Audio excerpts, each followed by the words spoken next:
What is up, everybody? It is your average trader going over a trade recap on today. As you can see on my screen, I made $868.20 today trading NQ.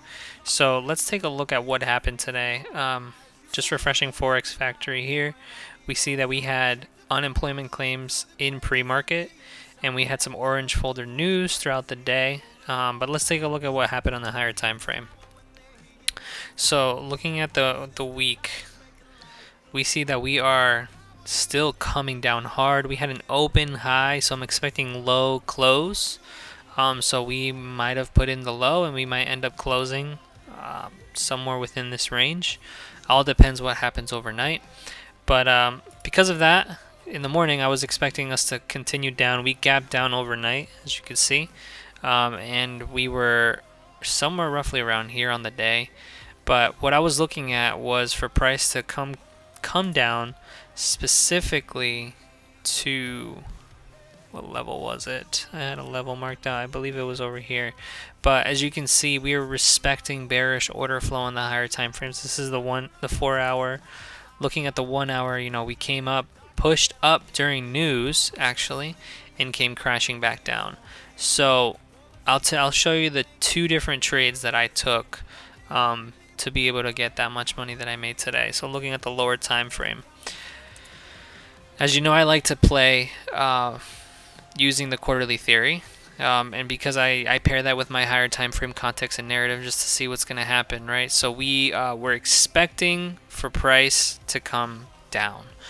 So I was looking for some sort of manipulation up overnight, but that did not happen actually.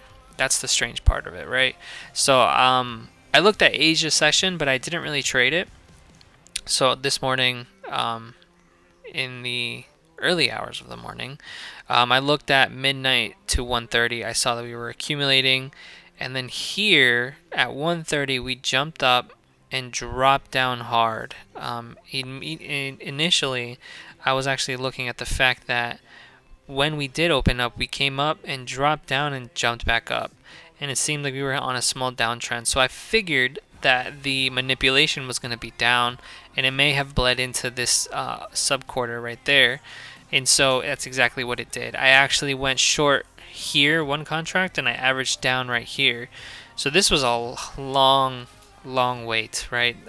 Just sitting in drawdown for a good minute there. I took my profit right up here at these highs to get me about roughly $300, $400, something like that, because I was also taking opposing MNQ contracts to hold my position just because I wanted to see how much further down it was going to keep going. So because I was short here, I was long on MNQ just to offset that.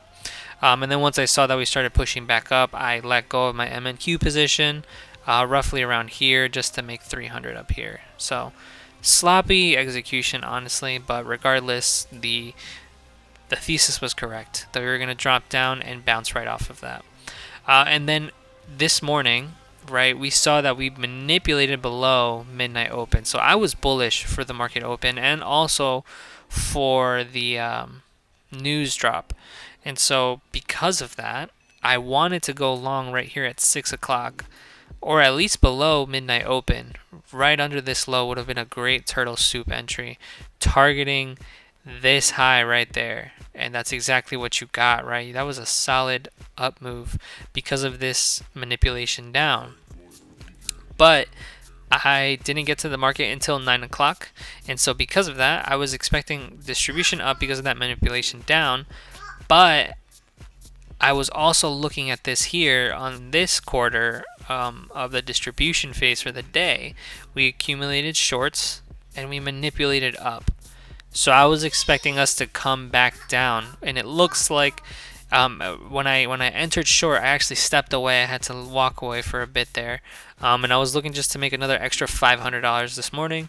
So I was in some heavy drawdown. The risk to reward obviously was not great, but it came right back down and actually ended up tapping my drawn liquidity that I had right here.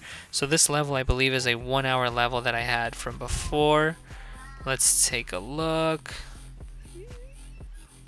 Yes, it was the top of this fair value gap right there. That's where I wanted to see price come down to, and that's exactly what it did. So that was the two trades that I took today. Went long in London and I went short at New York Open. I missed going long here under midnight open, knowing that we would distribute up, at least trying to fill in this gap, and then hitting this breaker right there. But regardless, great day. $868.20 on the day. Cannot complain about that. So tomorrow's Friday. We'll see what tomorrow brings. Let's just take it easy, guys.